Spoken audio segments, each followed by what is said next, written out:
Tento's family, what is going on, my beautiful squad? Guys, where I've been, let me tell you, your boy's been a little bit stressed out and life on life's terms, right? I don't know what it is with my motivation with YouTube, but it just doesn't feel the same. The other day, I got so frustrated. Let me tell you guys, I got so frustrated. There was a good video that I was going to react to, right? Very valid topic, very valid video. It was really, really good. It was about, YouTube being oversaturated and this and that and the third, but I don't know what it was, guys. The introduction was good. Mind you, I did do the introduction like 3 times. I don't know what it was, but it just couldn't get it the first time, and I'm a one take kind of guy. So, not having the introduction right away, it was what it was, but we got through it and the introduction was really, really good, guys, let me tell you. And like 14 minutes into the video, I don't know what it was about it, but I just had to end it. I just couldn't find myself or the energy to just do the rest of it. And I didn't want it to feel like it was forced. I didn't want it to feel like, you know, because obviously you guys can tell like when a creator's forcing a video or when he's coming at, genuine like I am today. I have, a better, clearer mind. But so I was like, you know what? Let me go ahead and talk about the video. Maybe I can talk about why I couldn't record that, or maybe I could figure out what was wrong or what made me lose my motivation, right? And I set up the camera just like this, to get on the hot seat, and I could not, for the life of me, guys, even find the words to start the video, and it stressed me out. Ooh. I've never felt so stressed in my life. Like when you get writer's block. So I used to make music, right? And I used to get writer's block, but I overcame that. And I basically have video or, creator's block, if that makes any sense. And it wasn't about, not being able to figure out what the next topic was going to be about or, what the next content was going to be about. It's just, I was thinking, right? And I was sitting here and YouTube lost its you, guys, and that's the conclusion that I grabbed from all of it. Like, I feel like, I've been doing this for maybe like 11 months, right? Almost a year, guys. Not a full year yet. You know, Not to say that I haven't been on social media, just for this year. Like I've been on the internet for a very long time. It's just I've barely been taking this YouTube stuff seriously, right? Because I've been on TikTok for a while. I've had accounts that blown up and had to restart them and this and that and the third, but it just seemed tedious. Like, I don't know what it was, but YouTube doesn't feel like YouTube anymore. Like when I used to go on YouTube, I used to watch like the old Onision videos or like the ones where they would, it'd be all comedy, like they'd be broadcasting yourself. They'd be broadcasting themselves, right? YouTube broadcast yourself. That was the slogan. They don't have that slogan anymore, guys. YouTube broadcast yourself is no longer a thing. And it's just an oversaturated, now it's becoming a streaming service. You can watch movies on there, you can stream on there, you can make your own videos on there, you can listen to music on there. You can, they have YouTube Kids, which that's another topic for another day because YouTube Kids isn't really YouTube Kids, guys. And tell me how my son, right, has YouTube Music and he's still able to watch videos and shit on there that I thought I was regulating. So, guys, be mindful about what your kids are on, right? But not to get off topic, but YouTube lost its you. Like, now I'm just coming on here today. Coming on here today. I'm just getting on the camera today, to talk about, you know, how YouTube lost its you. And it seems like everybody's in competition now. Don't get me wrong, everybody used to be in competition broadcasting themselves, but now it's saturated. Everybody's just clip farming, and I've even fallen victim to clip farming, guys. You guys can see my shorts, and those are the ones that are blowing up. It's crazy, you know. But like I lost touch with making memes. I lost touch with, feeling like I was making people laugh because I was so focused on growing my accounts. I was just clip farming everybody else, growing everybody else's views. Yeah, I can have a video, right? Say I clip I Show Speed, or say I clip Aiden Ross, or say I clip Kodak Black, right? Those can get thousands of views. Say I clip farm myself, I'm only gonna get a couple hundred of views, right? So it makes it difficult setting. And then not only that, you got hundreds of people that are clip farming everybody else that are also bringing the viewers to everybody else. Like I saw a video of DDG saying that, oh, you guys need to get with the motion that, you guys need to adapt. And then I saw a video of Black Boy Max saying the same thing, you guys need to adapt this clip farming shit where it's at this and this and that and the third, this and this and that and the third, you know? And I feel like in a way, yeah, they're trying to be like, oh, you guys can get some easy views, but in a way, they're promoting that to themselves because the internet's just going to keep seeing them flooded, flooded, flooded while we're in competition with each other just to push those creators out.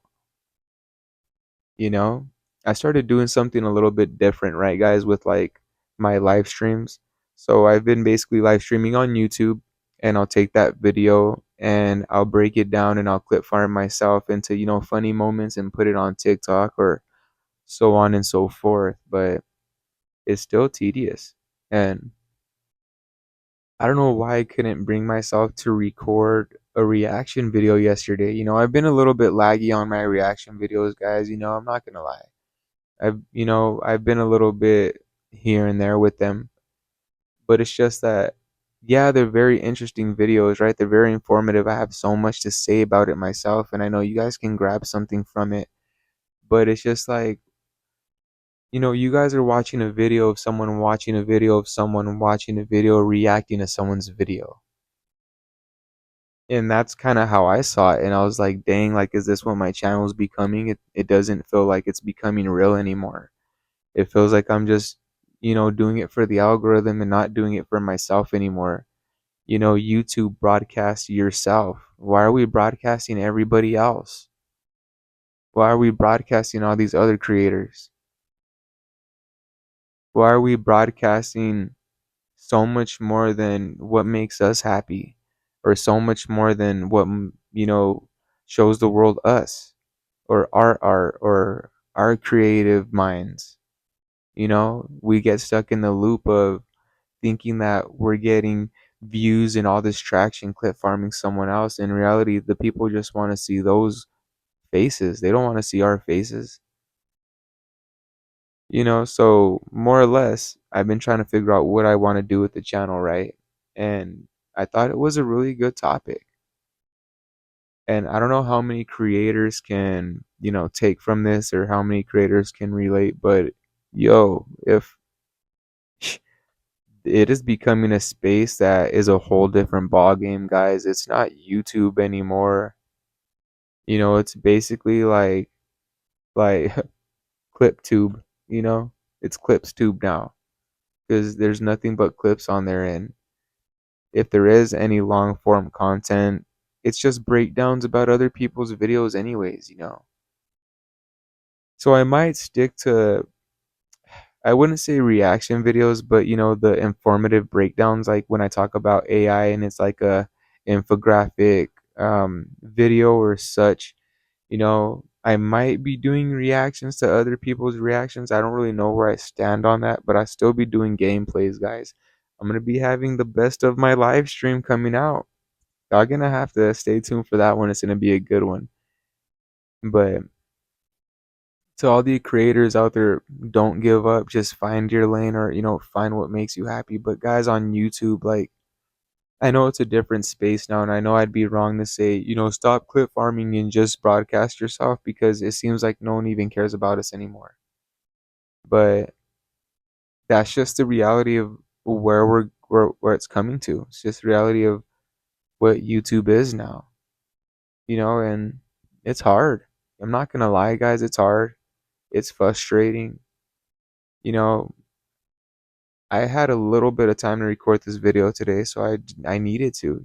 I've been wanting to record for so many days, but there's so many responsibilities I've had to take care of. There's so many things that have to get done, guys. Lots and lots to do. And I don't want there to be an excuse, for me not to record, even if it's just talking to you guys right here until I figure out what I'm doing next. But, YouTube and the internet or TikTok or anything's not for the weak, guys. It isn't. And you know what? The fruits of the labor are happening. I've been on TikTok for a year on that account, right? Guys, your boy got his first Galaxy. I got my first Galaxy. I don't even know what that really means. I was checking out the payout for the last live and I went from 10 cents to $4, guys. So that's that's a pretty good jump. So, maybe one day I can keep going, keep going and keep going and keep going and do something with this and give back to my community or, finally put into the businesses that I want to run. And I'm going to do it. I will do this. I'm so determined. It's hard. There's a lot of figuring stuff out on the side of having to take care of my family, having to be there with my wife and show her affection. And sometimes, guys, yo, sometimes in life, you got to put down the video and spend time with your wife, your girl, so on and so forth. They got to see that they're still more important. And even though YouTube and this career for me is so important, so bad that I want to breathe, my family will always come first. And, you know, yeah, guys, it's just been stressful. I got my first 100,000 likes on TikTok on live, and, I'm just keep moving.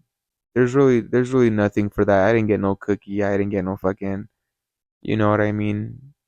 I just got the dopamine of, well, I got 100,000 likes, and that's all it really was.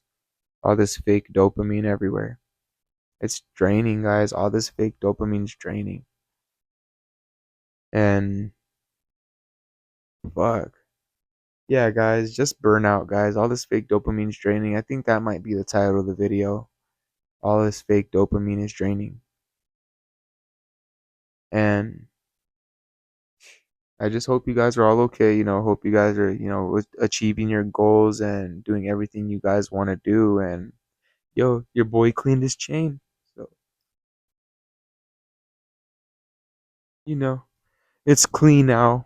But, next week we're going to have to clean it again because when I sweat at work, I got, you know, sweat and, dirt or whatever is in the damn store when I'm sweating, sticking to my sweat. And then it gets all in between the links. And then I got to scrub it out with a little toothbrush and soap water and this and that and the third.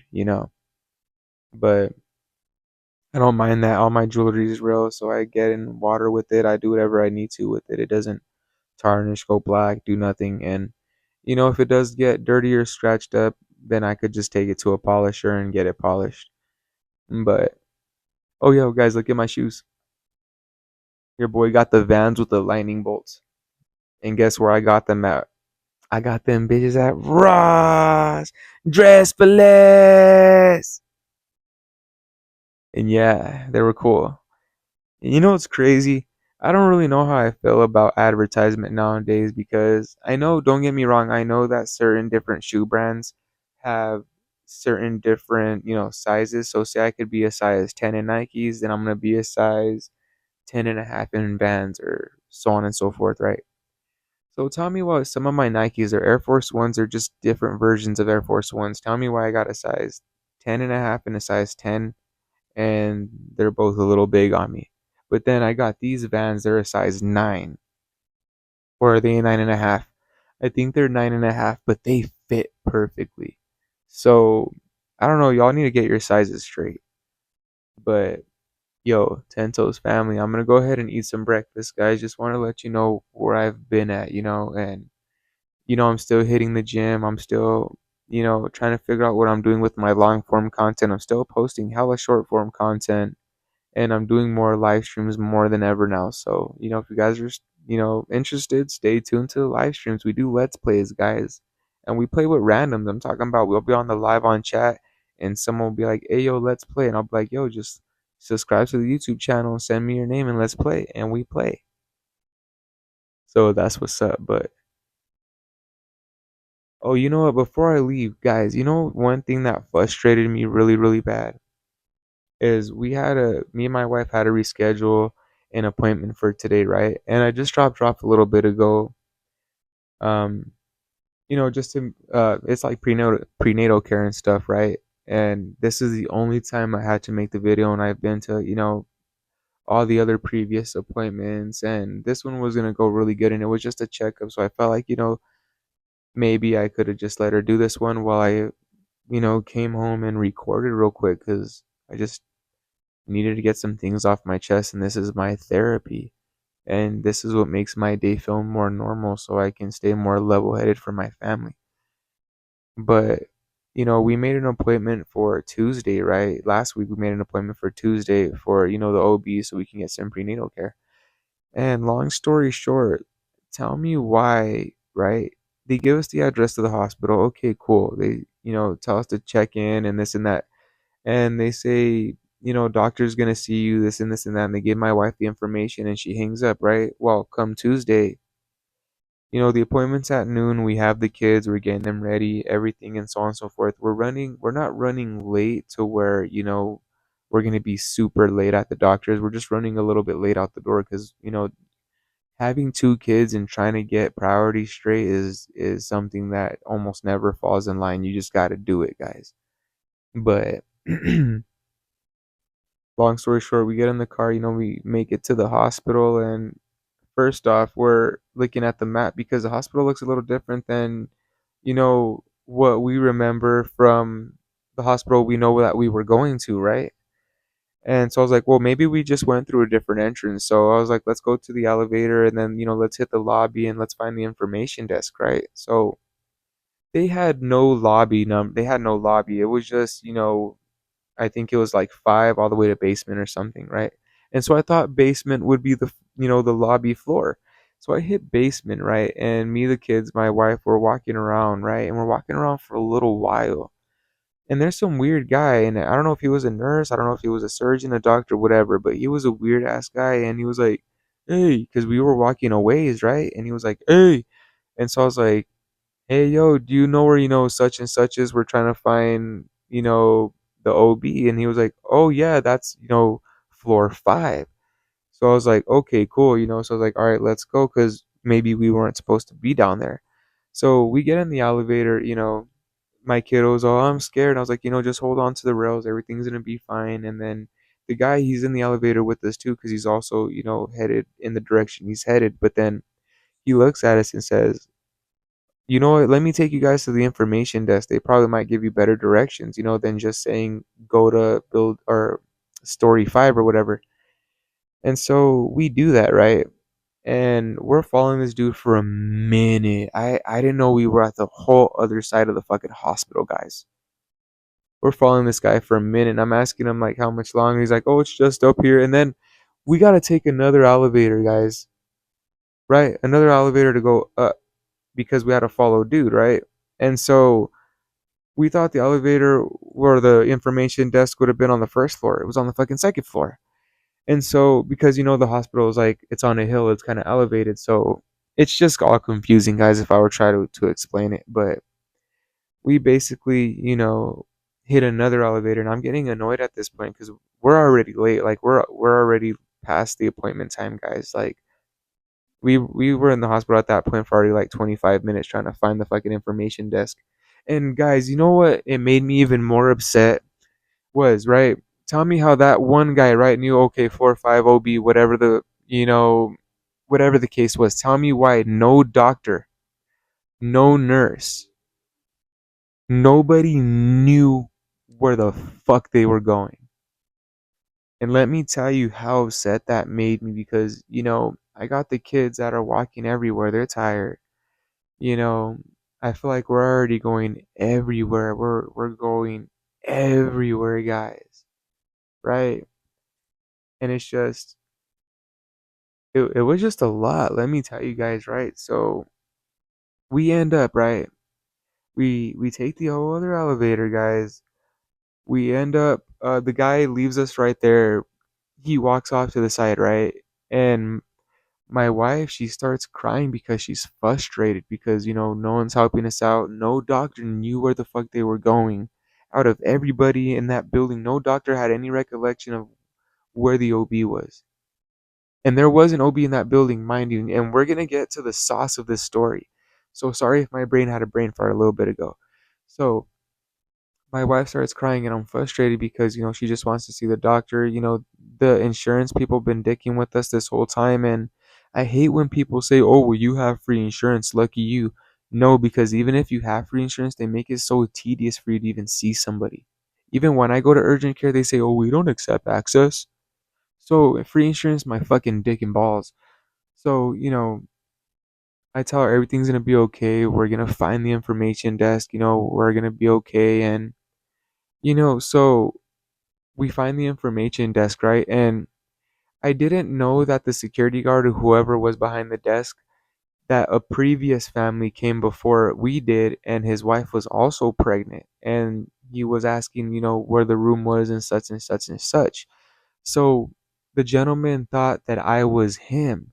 And so I was like, hey guys, where's the OB at? We're lost. We're trying to find it. We're late. And this motherfucker tells me, I gotta walk off camera real quick. This dude tells me, why? Is it because you're pregnant? And looks me straight in my fucking eyes. And I look at dude straight face, right? Pissed off already because I couldn't even believe what I heard. Like, why are you joking out about this right now? I'm lost. I'm trying to do something serious. And you're making a stupid ass joke about me being pregnant, right? And so I look at him with the straightest face, pissed off. And I hold my belly like this. And, with the straightest face, I was like, yeah, I'm fucking pregnant. You know what I mean? And I look at him and I was like, what the fuck? You know? And I try not to be too, like irritated because my wife and kids were a little bit, a ways behind me and I didn't want them to, catch the vibes. But, and then the lady next to the dude, the security guard at the information desk says, haha, oh, it happens sometimes. And I looked at her and I was like, is this a fucking joke to you guys? Like I really need help right now. Like I don't know where the fuck I'm going, right? And so the dude, right, tells me, okay, floor five, this and this and that, this and this and that, whoop de whoop, right? So we start walking in the direction and we take a right, because we see another elevators right there or whatever. And so the guy starts walking toward our direction, right? Because I noticed back at the other elevator when we first walked in, they had different numbers and letters. And then back at the elevator that guy took us to before we hit the information desk had different numbers and letters. So different elevators were going different places. They weren't even going to the same places, guys.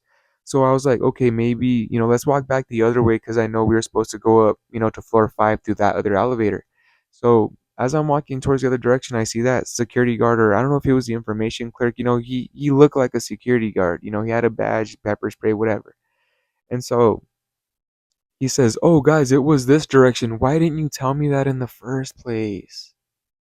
You know what I mean? Like, that was stressful for me. And so, you know, we get up, right? We we get up and before we went to the elevator, he says you got to pick up the phone and someone's gonna answer and you tell them where you're going and they'll open the appropriate door because all doors are locked and there's three different directions you can go in. And so I was like, okay, cool. We go up to the fifth floor, we pick up the phone, they buzz us in, right? And we walk right through. And then tell me why the nurse is like, okay, who you guys trying to see? And we're like, we have an appointment. And she's like, okay, for what doctor? And my wife was like, we weren't given a doctor. They just gave us this address, told us what time, and told us to be here. The lady tells us, right? We explain to her because we have the address. We were at the address we have. We explain to her what's going on. She tells us, guys, you guys are at the wrong hospital. It's this one over here. And gives us the address to another one. We're already past the appointment, guys. We're already past the appointment. We can't see a doctor anymore. So I'm stressed out. My wife is crying. I got the kids that have been walking around, and I was like, "Thank you very much. Like, thank you for the information." And I walked out, and she was like, "Okay, have a good day." it wasn't her fault. I wasn't going to tell her something stupid. And I was still rubbed off on that stupid security guard guy or information clerk guy or whatever the fuck he was guy, making that dumbass joke about me being pregnant when I was just trying to find what I was looking for, who I was looking for.